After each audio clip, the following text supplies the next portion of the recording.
Bueno, muy buenas tardes a todos, todas y todes. Bienvenidos y bienvenidas. Aquí estamos nuevamente en un webinario y vamos a empezar una serie nueva de webinarios. Mi nombre es Alejandra Sánchez Cabezas.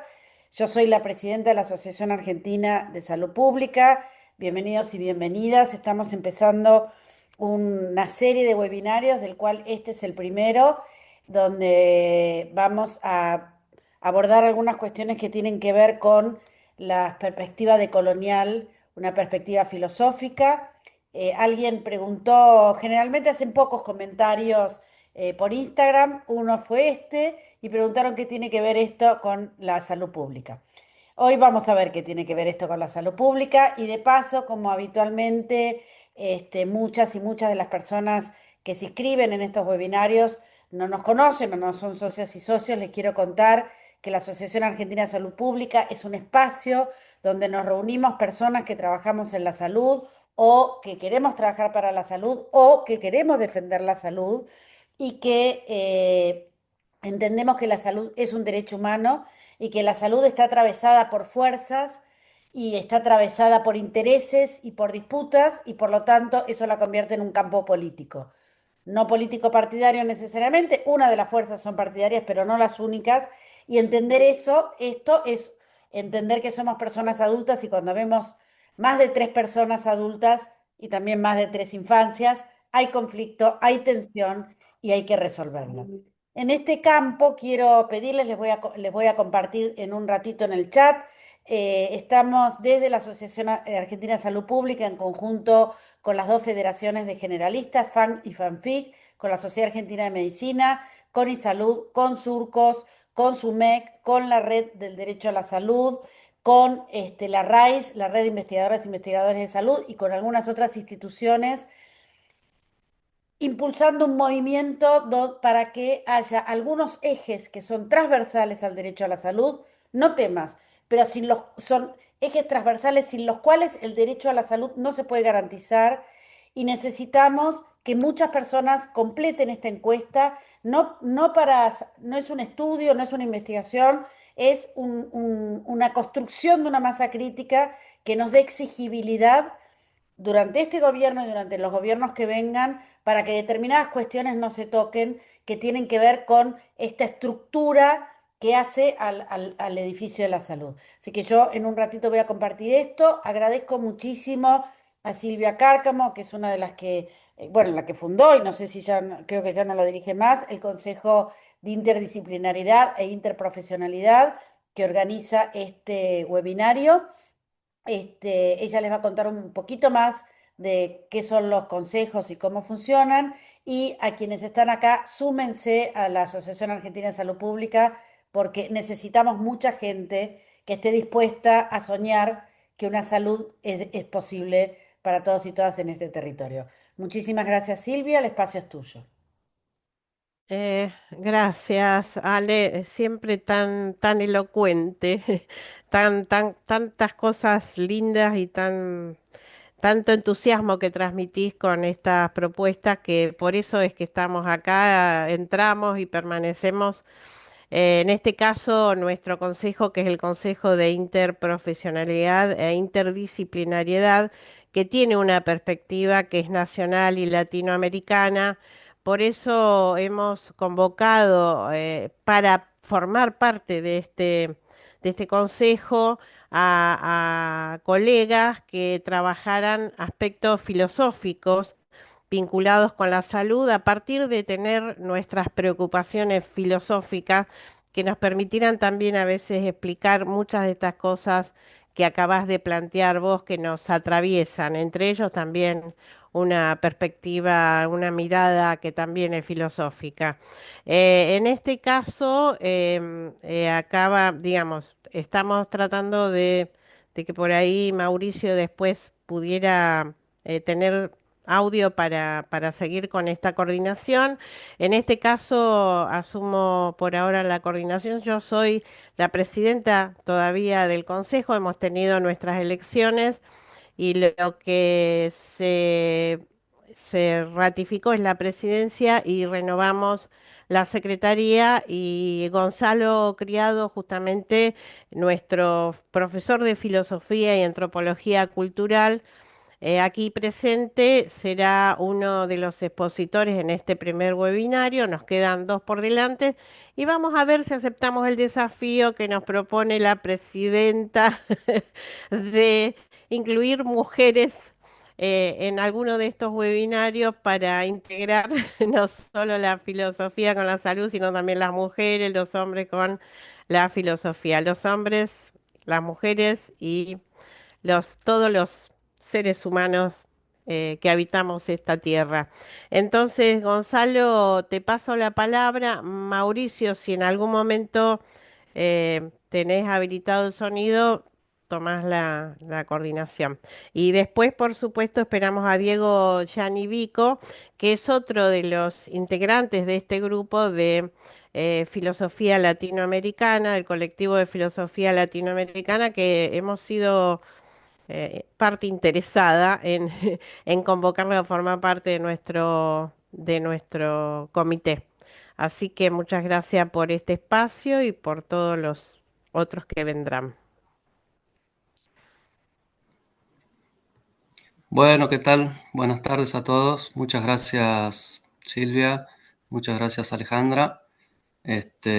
Bueno, Silvia, vos sos la presidenta del comité y nosotros estamos ahí y sos la representante femenina por excelencia, así que está acá la representación femenina, pero bueno, vamos a escuchar las sugerencias, que están muy bien.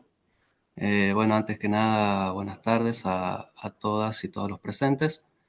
No sé si Mauricio ahora tiene audio, porque estábamos con ese problemita.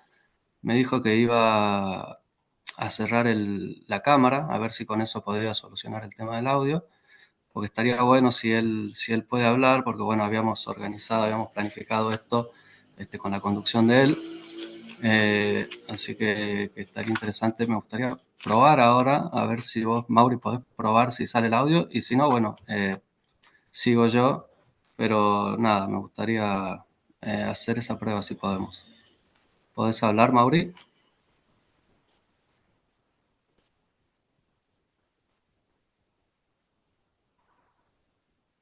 Parece que no está, ¿eh?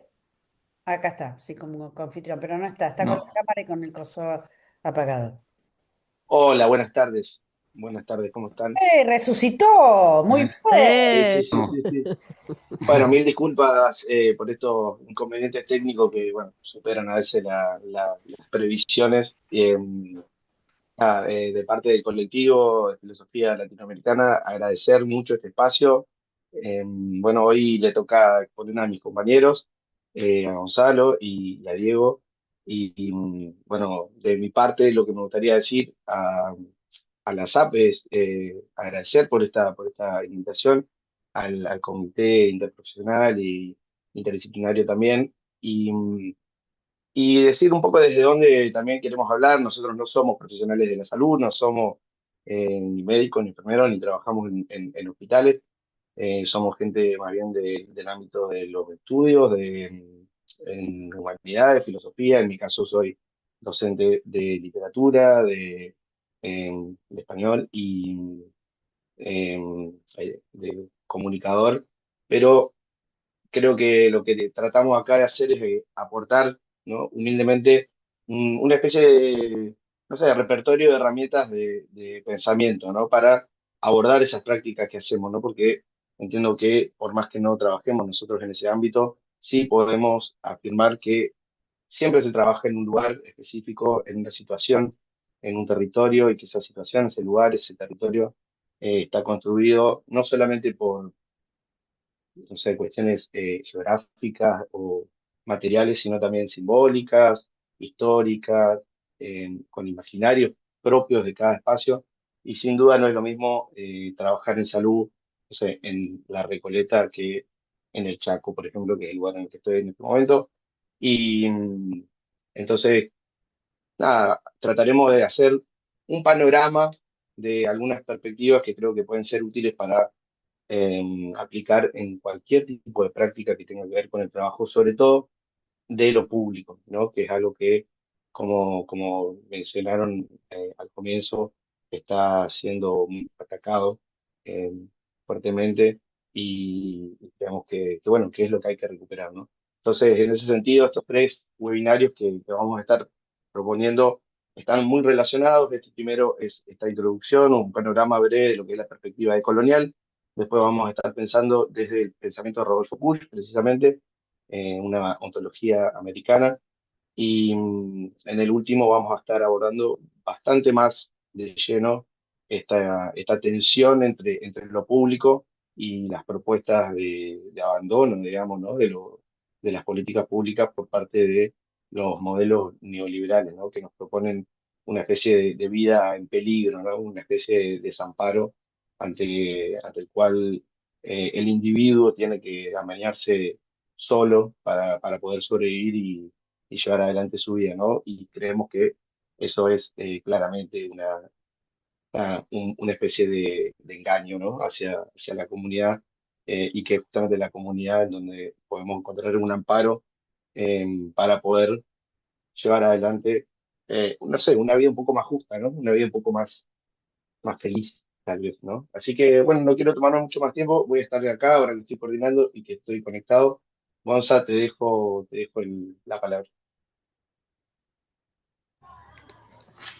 Bueno, muchas gracias, Mauri. Qué bueno haberte recuperado. Este, como bien decía Mauricio, el primer encuentro que es de los tres que vamos a tener, es introducción a la decolonialidad, ¿no? Entonces, por ahí lo primero que uno se pregunta es, ¿qué es la decolonialidad? ¿No? ¿De dónde viene la palabra decolonialidad? Y yo voy a estar hablando desde la postura de unos autores que se juntaron a finales de los 90 y comienzos de los 2000.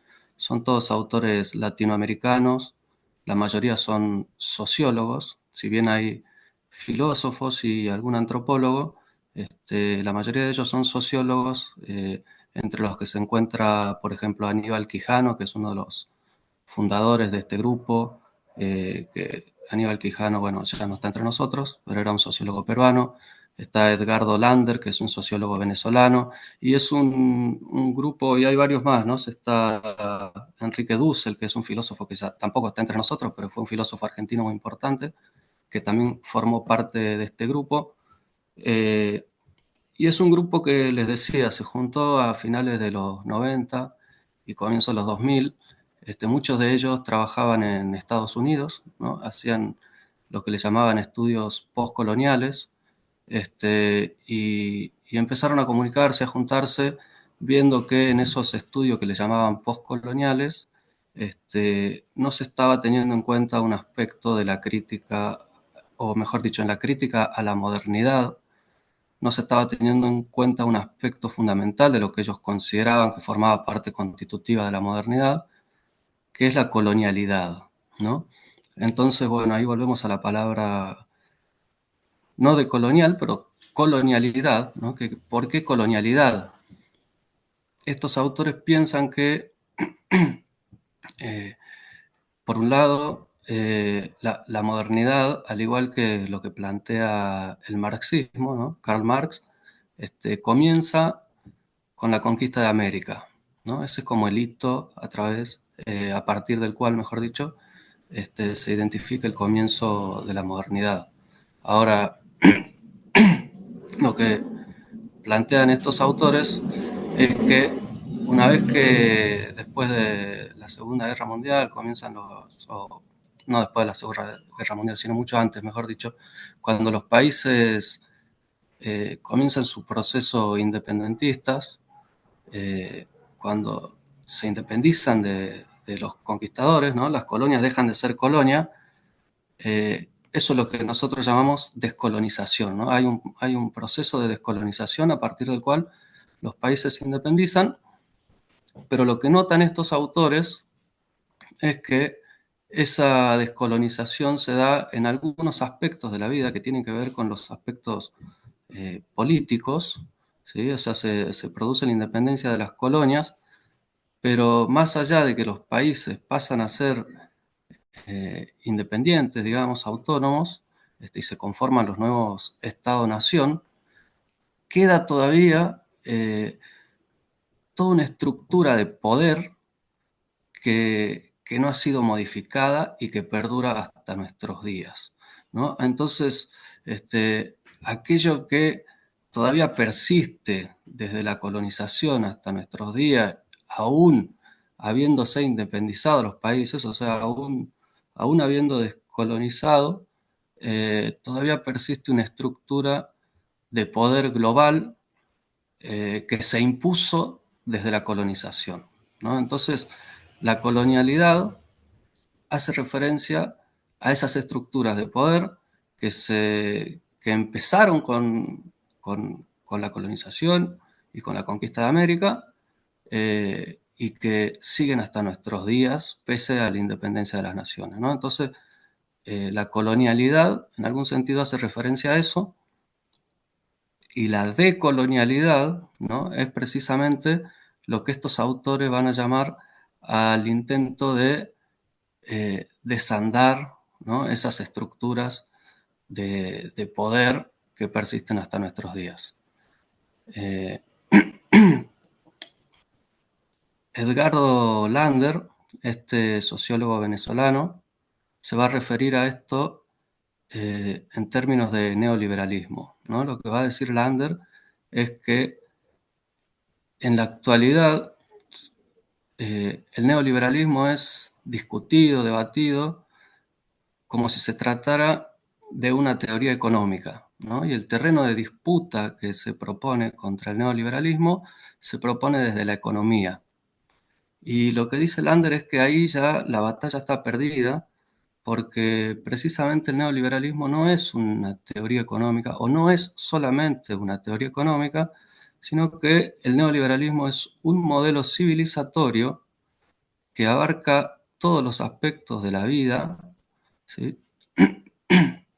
Y que su capacidad de instalarse en el sentido común, por así decir, de las sociedades, como el único sistema posible, o en todo caso el mejor entre todos los sistemas posibles, consiste en invisibilizar todo aquello que está por fuera del ámbito de la economía, ¿no? Que tiene que ver con esto que le decía, que en realidad el neoliberalismo, según Lander, es un modelo civilizatorio que, bueno, comienza, como les decía, con la conquista de América.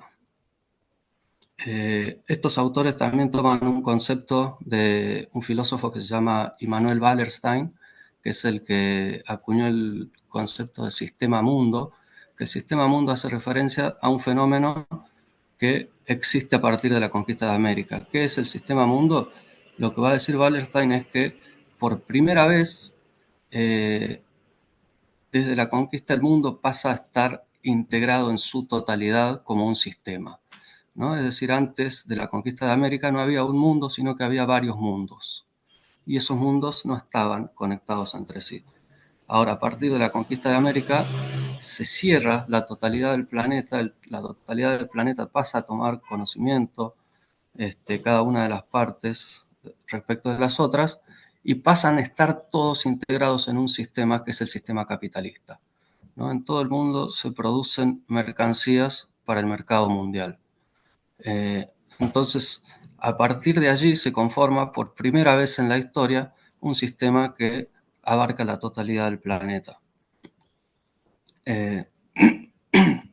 Entonces, estos autores van a tomar esta noción de Wallerstein y van a tratar de deconstruir la noción de modernidad que venía siendo propuesta desde las ciencias sociales, ¿no?, y desde el pensamiento occidental en general. Lander dice que para proponer una alternativa al neoliberalismo, entonces, tenemos que salirnos de esa visión economicista, ¿no?, y plantear otras alternativas de vida. Ahora, para eso tenemos que desmantelar la idea de que el neoliberalismo o el capitalismo a escala global ha sido producido de forma natural y espontánea, ¿no?, a lo largo de la historia de la humanidad, como que la narrativa de la modernidad es que hemos arribado a un capitalismo global como si se tratara de fuerzas naturales y espontáneas a la que hemos arribado, cuando en realidad, dice Lander, lo que tenemos que hacer para mostrar alternativas de vida al neoliberalismo es precisamente desmontar ese mito, ¿no? Mostrar cómo ha sido construida esa cosmovisión occidental y moderna que se globaliza, ¿no? Y que se hegemoniza casi en la totalidad del planeta. Una de las razones, dice Lander, por las cuales esta visión del mundo se naturaliza, tiene que ver con lo que él llama las sucesivas particiones del mundo de lo real, ¿no? Hay una cosmovisión occidental que se cristaliza y forma parte del sentido común, y esa cosmovisión occidental tiene su historia, ¿no? Los conceptos tienen su historicidad, y esa historicidad no es la historicidad de una evolución natural, ¿no? Es una historicidad llena de luchas, llena de violencias, de imposiciones, y de resistencias, ¿no? Entonces, lo que va a tratar de hacer es mostrar cómo se formó la base sobre la cual es posible pensar el mundo, o mejor dicho, la base sobre la cual se monta esta cosmovisión moderna occidental. Y ahí es donde él va a hablar de estas sucesivas particiones del mundo de lo real. Perdón, tengo un poco de sequedad en la boca. Mauri, te voy a pedir si podemos compartir, voy a explicar esto de las sucesivas particiones del mundo de lo real, y estaría bueno tener la imagen para que tengamos visualmente los conceptos.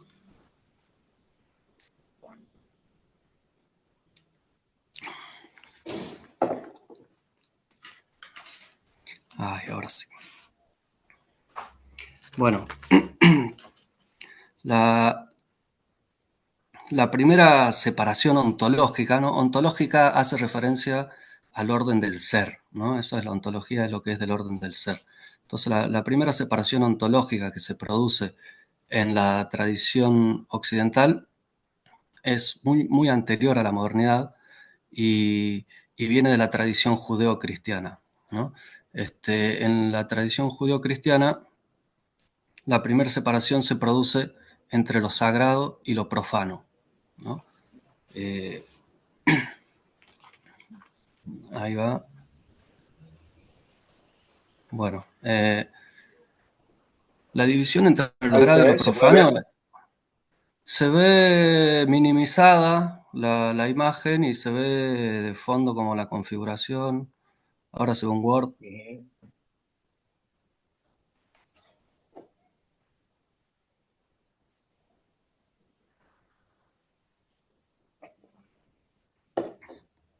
A ver, continúa que ahí te lo comparto, Bueno, ¿sabes? bueno, decía, la primera partición entonces la que se da entre lo sagrado y lo profano, ¿no? Digo, dividir la realidad entre lo sagrado y lo profano es una forma de ver la realidad, pero no es la única posible, ¿sí? La tradición judío-cristiana, a partir de su mito fundante, en donde Dios crea la naturaleza y todo lo que existe, Dios aparece separado de su creación, ¿sí? Esto no sucede en todas las cosmovisiones, sino que es propia de esta tradición. Si Dios aparece separado de su creación, ¿sí? Entonces tenemos por un lado que lo sagrado queda del lado de Dios y lo profano queda del lado de la creación. En ese mito fundante, también Dios crea al hombre, ¿no?, a su imagen y semejanza, por lo cual ahí lo sagrado se extiende a lo humano, ¿sí? Y la naturaleza aparece en esa tradición como algo de lo cual el hombre se puede servir para utilizarla a su antojo, ¿no? La naturaleza aparece al servicio del ser humano, ¿sí? Esta, esta primera separación que se da en la tradición judío-cristiana,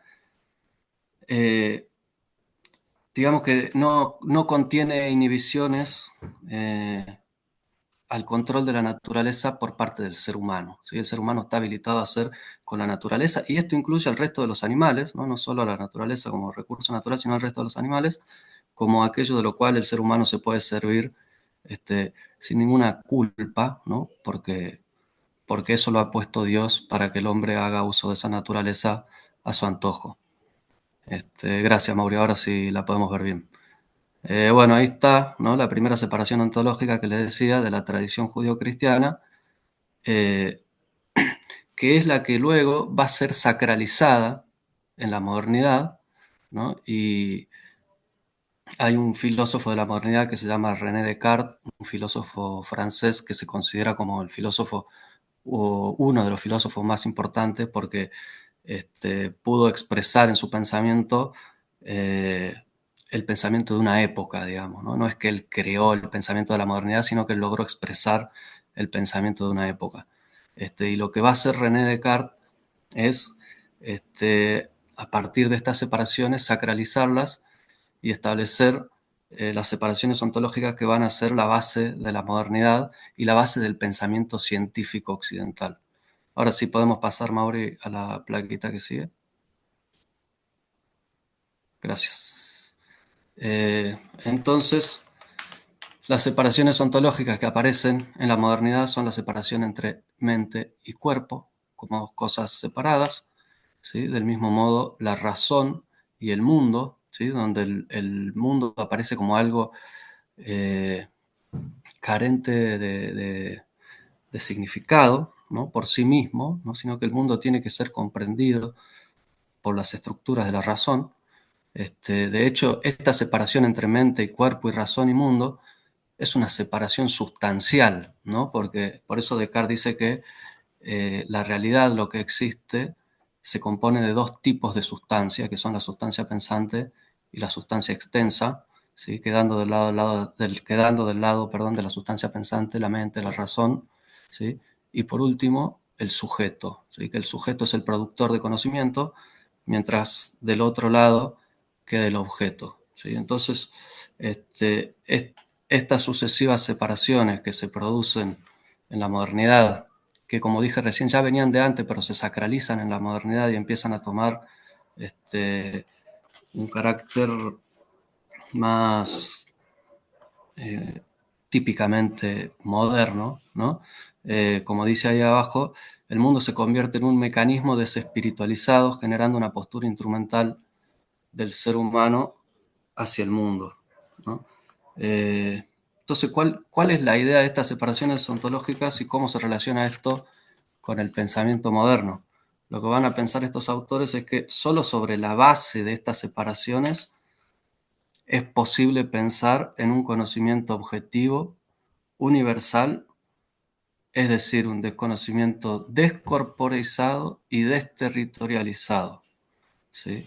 Y desde ese lugar es que el conocimiento científico se para como un conocimiento verdadero. Y verdadero quiere decir objetivo, y verdadero quiere decir universal, es decir, un conocimiento desterritorializado en donde tanto el mundo como el cuerpo pasan a ser objetos de ese conocimiento.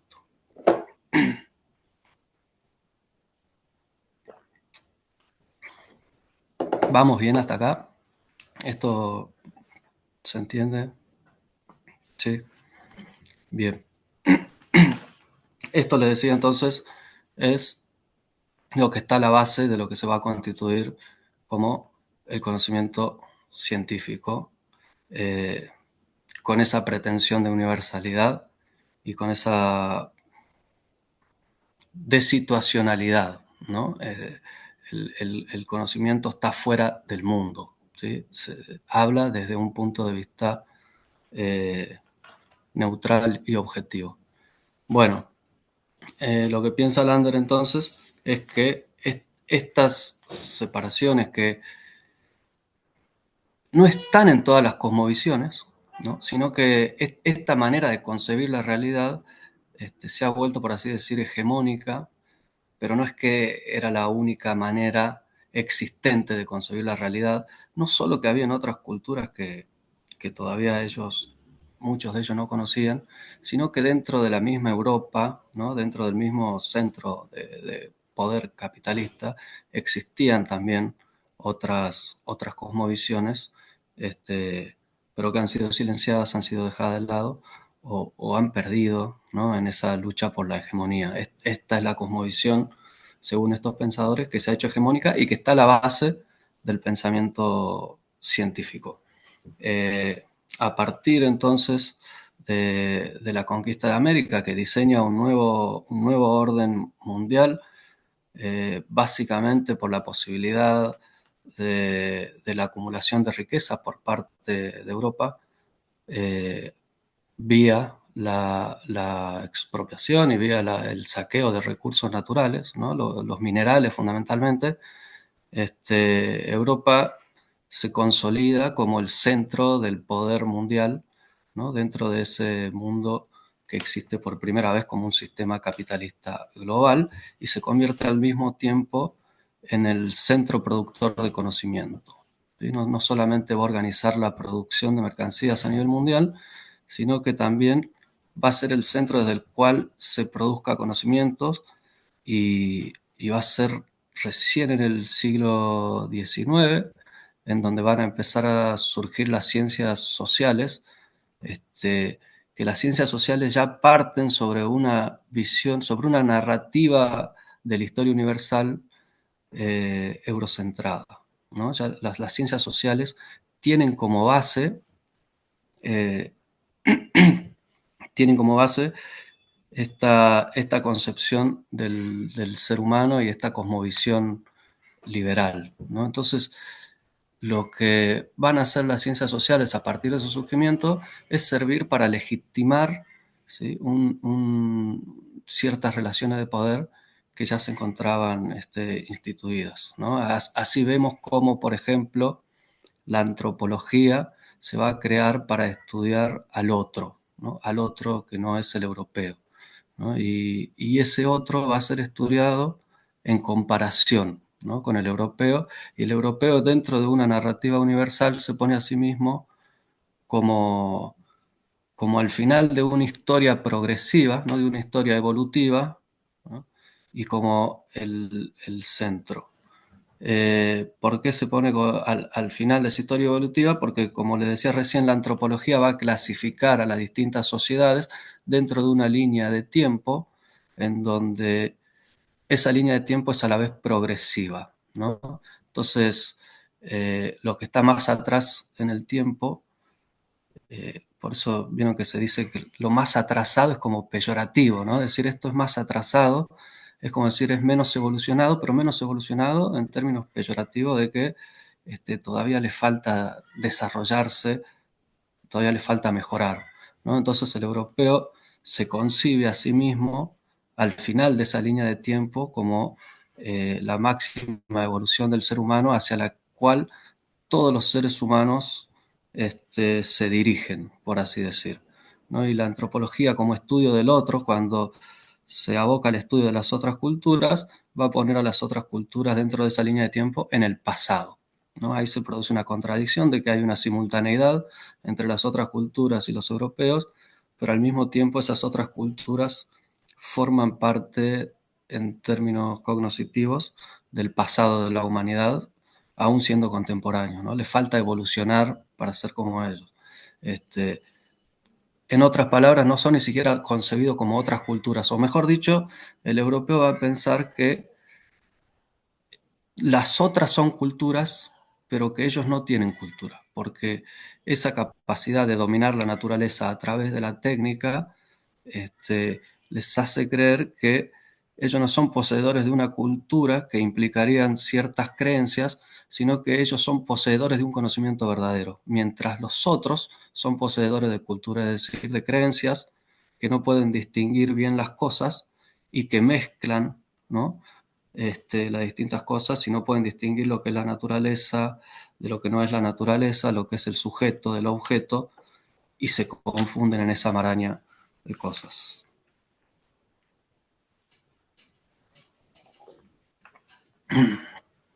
Ahí además, permiso usar un comentario, ¿no? Sí, sí, sí. Hay también lo que uno de los integrantes de este grupo Modernidad, Colonialidad, que es Santiago Castro Gómez, uno de los fundadores, un filósofo colombiano, plantea en su libro Las Híbridas del punto cero, ¿no?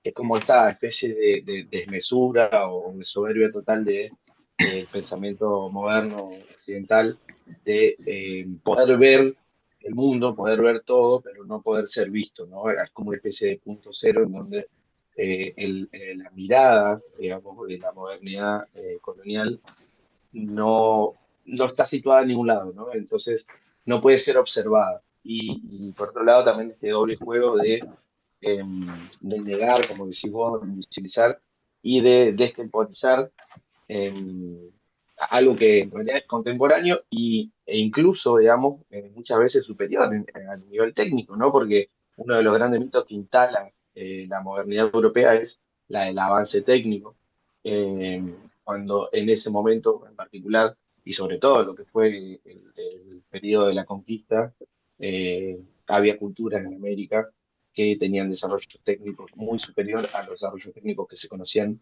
en Europa, ¿no? Y, y este doble discurso, digo, este mito de avanzar, ¿no? Hacia algo más nuevo, más novedoso o más desarrollado, se construía en realidad negando esa posibilidad de desarrollo, ¿no?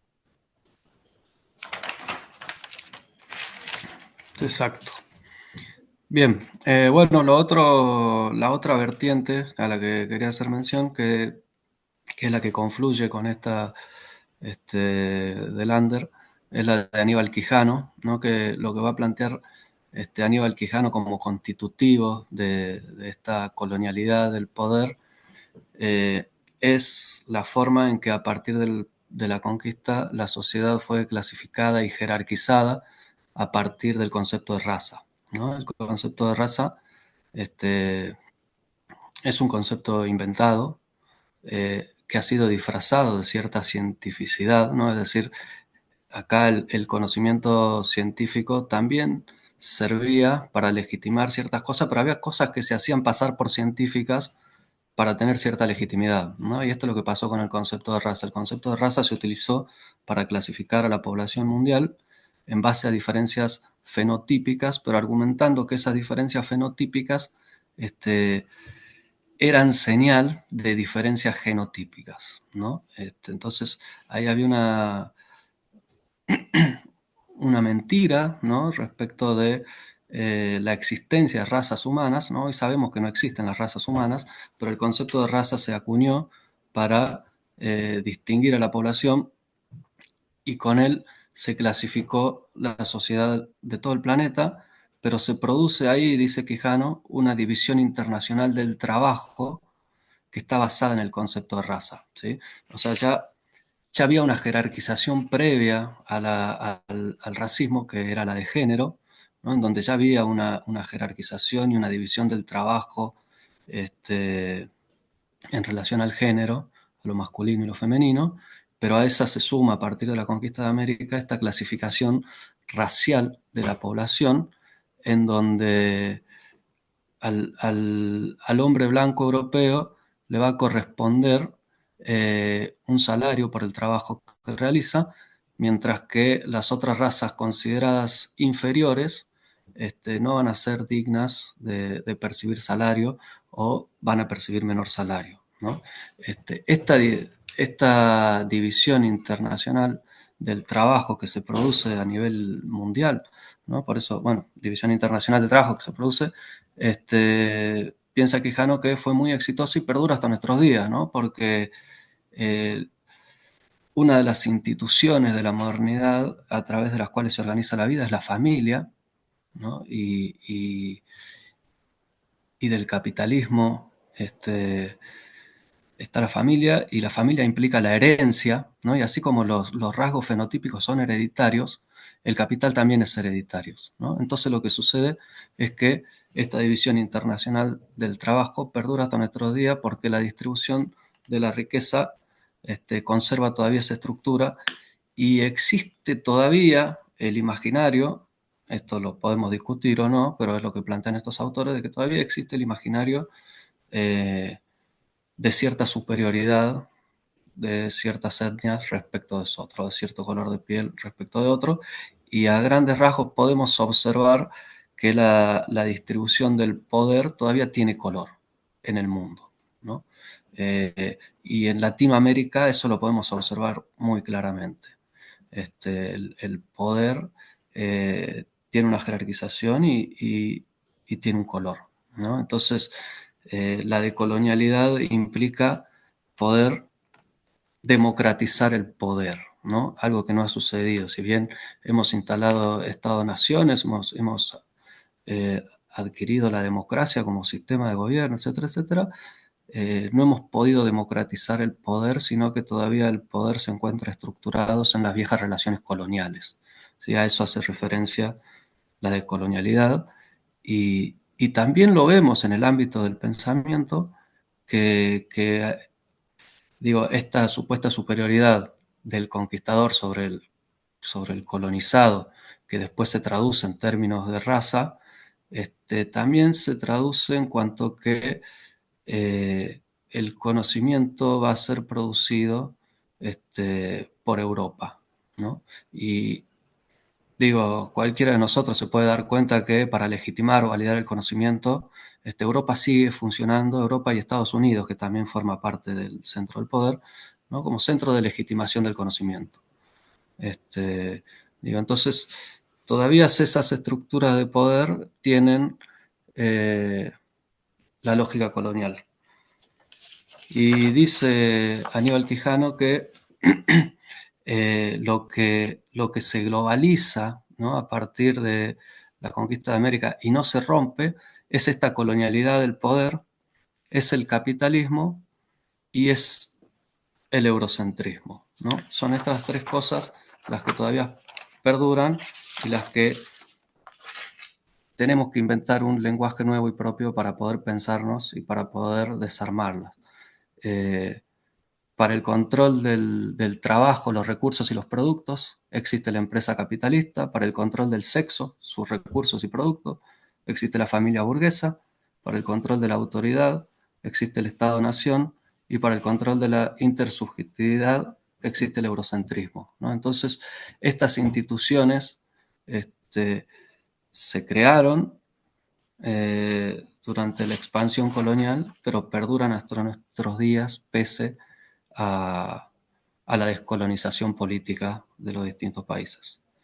Bueno, este es un poco el marco general, por así decir, de la idea de colonialidad. Y si querés pasar, Mauri, a la plaquita que había como una síntesis de la idea de modernidad. Paso, Está la... pero me gustaría comentar primero, hay un comentario acá de Pilar Martín que dice, impresionante cómo esto que estás diciendo, Gonzalo, atraviesa el sistema de salud médico hegemónico. Y un poco creo que el gran aporte o la pertinencia, digamos, que tiene que estemos hablando de esto, de la perspectiva de colonial acá en este momento, es cómo ayudó, ¿no? Esta teorización que hoy estamos tratando de ver así someramente, cómo ayudó a visibilizar precisamente eh, esto en muchísimos ámbitos de la producción de conocimiento y de las prácticas sociales, ¿no? Tanto la salud como el arte, como la industria, en la educación, hasta el juego, la vestimenta, sí, son muchísimos los ámbitos en donde este planteo teórico puede ser aplicado, ¿no? Quería comentar eso, ahí te paso la plata. Buenísimo. Bien, entonces ahí este es como un resumen de la visión de la modernidad que articula la cosmovisión liberal, que es la que se globaliza, ¿no? Y que dice, visión universal de la historia asociada a la idea de progreso, que esto un poco lo hablamos, ¿no? A partir de la cual se construye la clasificación y jerarquización de todos los pueblos y continentes y experiencias históricas, ¿no? Es importante mencionar que Europa no existía como identidad antes de la conquista de América, sino que se conforma como en oposición a esa primera identidad que es América. De hecho, Europa no es ni siquiera un continente, ¿no? Y las identidades que persisten hasta hoy se crean en ese momento. Después dice la naturalización tanto de las relaciones sociales como de la naturaleza humana de la sociedad liberal capitalista, ¿no? Esto que tiene que ver con estas instituciones que mencionaba recién, que todavía regulan todo el ámbito de la vida, la naturalización u ontologización de las múltiples separaciones propias de esa sociedad, que son estas separaciones ontológicas de las que hablamos, y por último la necesaria superioridad de los saberes que produce esa sociedad, ¿no? Es decir, la ciencia por sobre todo otro saber, ¿no? Sabemos que acá en América todo otro saber ha sido sepultado, ¿no? Ha sido violentado, ha sido prohibido, por ser considerado precisamente producido por un sujeto inferior, incapaz de producir conocimiento y que estaba más asociado a la naturaleza que al sujeto, ¿no? En esas separaciones se concebía al otro más del lado más cercano al cuerpo y a la naturaleza que a la mente y al sujeto capaz de conocer y de dominar esa naturaleza. Así que bueno, esta es un poco la idea de la decolonialidad. Dejo ahí el compartir y, bueno, agrego que este planteo que Gonzalo hace en el pensamiento de Lander eh, fue también expuesto desde varios puntos de vista y otros pensadores. Por ejemplo, Catherine Walsh, que plantea sucesivas decolonialidades, ¿no? Después de esta descripción de la decolonialidad del poder que hizo Gonzalo, de la cual se sucede una colonialidad del saber, ¿no? Que es básicamente lo que después se conoce como eurocentrismo, o etnocentrismo y eurocentrismo, precisamente. Después viene también la colonialidad de la naturaleza, la colonialidad del ser, ¿no? La colonialidad de la naturaleza tiene que ver con esto, precisamente, ¿no? Como la desespiritualización de la tierra, la, la consideración de que la tierra deja de ser eh, algo de lo cual nosotros formamos parte, sino que es ese ente ajeno, ¿no? Y sobre el cual el humano moderno cree que tiene total poder, digamos, y dominio. La colonialidad del ser también, planteando cómo este modo de subjetividad europeo, blanco, varón heterosexual, eh, masculino, está como en el tope de gama de las posibilidades de ser, ¿no? Y de ahí hay un montón de planteos, ¿no? De cómo se desarrolla, como decía recién, en los diferentes ámbitos, estas posibles em, colonialidades, ¿no? Colonialidad de género, colonialidad en el arte, en la técnica, en un montón de planteos. Em, Así que bueno, que no sé si alguien que le gustaría comentar algo, me parece que está bueno también eh, que se abra un poco la participación. Si alguien, después de lo que dijo Gonzalo, o Alejandro, o Silvia, quieren comentar o agregar algo sobre la pertinencia de lo que plantea Yo Gonzalo en el quería ámbito del salud.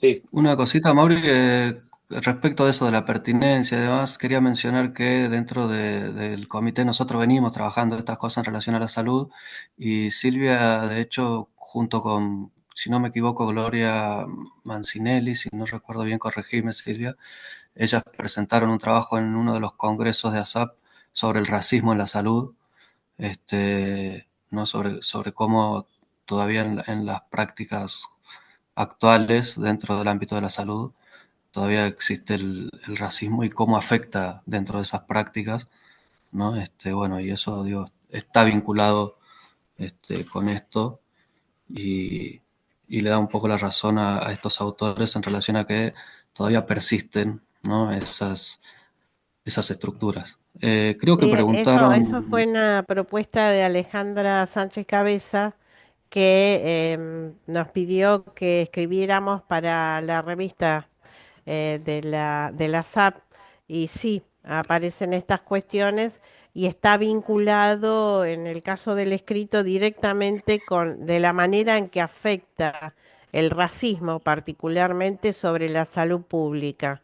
Y la verdad que está muy bien fundamentado, digamos, hay muy buen aporte de Gloria Mancinelli, que la verdad que fue importante porque ellos trabajan con estas temáticas, bueno, vinculado con la salud en este caso, así que creo que todo tiene que ver con todo, lo dijo Alejandra al principio. Pero bueno, es importante que aprovechemos estos últimos minutitos, 5 minutitos, porque ya sabemos que tenemos que cerrar las 19 justa para que nos hagan, les hagan preguntas.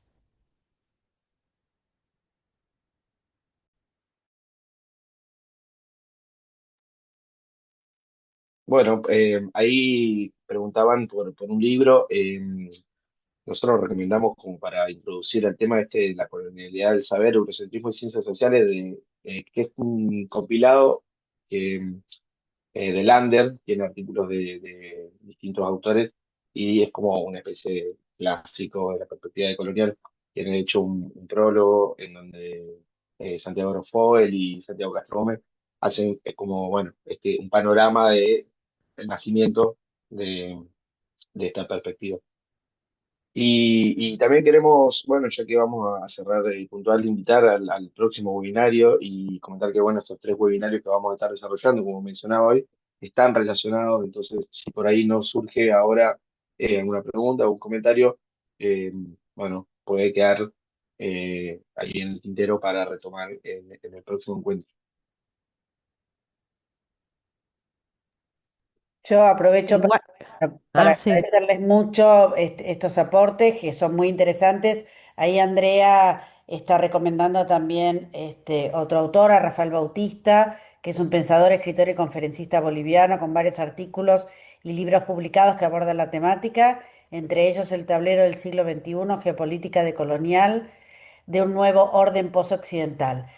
Bueno, la verdad es que les quiero agradecer mucho y la idea es animarnos a seguir pensando porque está todo por construir. Digo, hay que construir nuevas maneras, hay que construir nuevas formas que además no se queden solo en la denuncia, sino que nos permitan tomar de lo que somos y tomar de la tierra que venimos para construir nuevas formas de habitarla, que bueno, que además frente a muchas cuestiones que ya se venían diciendo y que hoy dan cuenta de la necesidad y de su contemporaneidad y su urgencia. Y les quiero invitar también, escuchándolo a Mauricio, a nuestro próximo congreso, el Congreso de la Asociación Argentina de Salud Pública, que será los días 30 de noviembre y 1 de diciembre en Rosario, donde ahí habrán conferencias, habrán charlas, pero también muchos espacios para que presenten sus reflexiones, sus trabajos. Vuelvo a insistir con este llamado, ahí yo se los puse en el chat, a que completen esta encuesta, la encuesta de agenda, que es entre varias organizaciones y asociaciones, para armar un cuerpo de exigibilidad, una masa crítica de exigibilidad, y para que se sumen a la asociación hay 23 consejos, este es uno de ellos, que están trabajando distintas temáticas y necesitamos gente que se sume, que traiga, que piense, que reflexione, porque como digo, está todo por hacer, han roto mucho y tenemos que reconstruir. Así que bueno, eso quería decirles. Silvia, perdón que querías decir algo más vos también. No, por ahí algo que a partir de las conversaciones que tenemos con todos en el comité y estas propuestas que surgen desde el pensamiento de la filosofía latinoamericana, por supuesto, más allá de que todos tenemos propuestas, también todos aprendemos y todos, todas, todos aprendemos. Y a mí me pareció brillante en algún momento hablando con Gonzalo, que hablando de la decolonialidad, planteaba que esto, porque todo el tiempo nos estamos preguntando qué nos pasó, qué nos pasa, qué está sucediendo para que sucedan las cosas que suceden en la Argentina y en el mundo. Y una de las explicaciones justamente de Gonzalo era esto. Digo, ¿cómo puede ser que personas que hablaban de una manera ahora hablen de una manera tan diferente o actúen de una manera tan diferente? Y él decía que todos tenemos algo de colonialidad y algo de colonialidad en nuestro ser y que el comportamiento a veces obedece a una parte o a la otra porque todos somos las dos cosas. Así que me pareció una respuesta brillante y simple, pero brillante al mismo tiempo para explicar a veces por qué nos pasa lo que nos pasa, en salud y en todo. Así es. Bueno, como dice Ale, la verdad que para nosotros un orgullo poder aportar de nuestra experiencia en el ámbito del pensamiento para tratar de reconstruir y repensar y reconstruir, ¿no? Tanto que se está destruyendo, sinceramente lo que está pasando es catastrófico, es escandaloso, no somos ajenos a lo que está pasando y, bueno, queremos hacer nuestro aporte también. Así que, nada, un orgullo y muchísimas gracias por la convocatoria, ¿no? De parte del colectivo de filosofía latinoamericana. Bueno, muchísimas gracias. El martes que viene hay otro webinario. Va a venir el viceministro de Salud del Gobierno de la Ciudad de Buenos Aires, Gabriel Batistela, y la secretaria de Salud de Rosario, para contar sus experiencias de gestión en épocas de restricción de recursos, para decirlo de una manera amable. Vamos de un lado al otro, pero es importante, bueno, esta posibilidad de seguir cuidando estos espacios de los martes donde podemos escucharnos, donde podemos pensar y donde nadie grita, lo cual no es poco.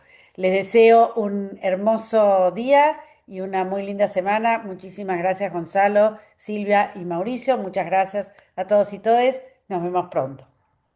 Adiós. Chau, chau.